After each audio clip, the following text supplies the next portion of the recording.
ang sabi doon, congratulations!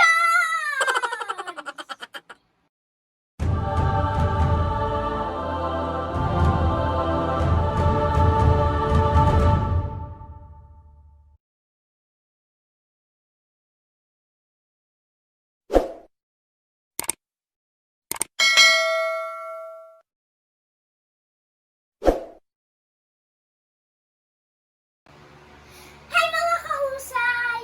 Magandang araw sa inyo! Masaya ako ngayon. Sobra! Kasi monetize na ako ni YouTube. Hindi talaga ako makapaniwala mga kahusay.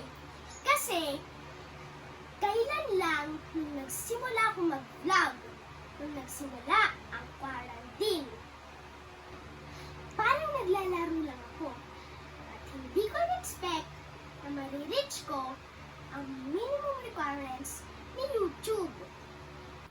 At ngayon ay sasabihin ko sa inyo ang tips kung paano agad ma-monetize ni YouTube. Pero bago yan, shoutout po muna tayo. Paano ma-monetize agad ni YouTube? Number 1, avoid copyright content. So, ano nga ba yun? Be aware lagi sa copyright content ng video mo. Kasi, nadidetect yan ni YouTube. Nung hindi ko pa na-reach ang minimum requirements ni YouTube, ay lagi ko nang chine-check ang restriction ng videos ko. At hetong lumabas. Nagulat ako kasi may copyright ang video na in-upload ko. At eto ang video na in-upload ko para sa aking ama. Na-copyright claim ako dahil sa background music. Kaya ang ginawa ko ay dinilit ko ang video na yon. Sorry daddy kailangan kasi.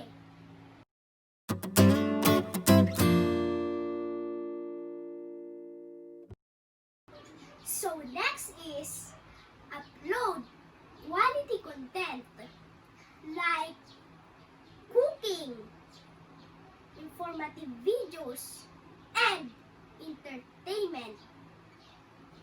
Dapat relevant sa nakakarami. So next is do not re-upload YouTube videos. So noong June 29, na-reach ko na ang requirements ni YouTube at nag-apply na agad ako ng for monetization.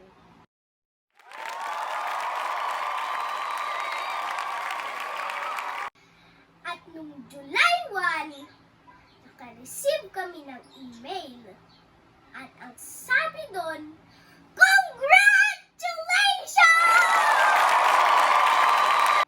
Accepted na ako ni YouTube Partner Program. At sobrang saya talaga namin. Hindi namin may paliwanag ang feelings. So mga kahusay, sana may natutunan kayo sa video ko. Sa mga hindi pa nakapag-subscribe, mag-subscribe na para updated kayo sa videos ko. So hanggang sa muli mga kahusay, salamat!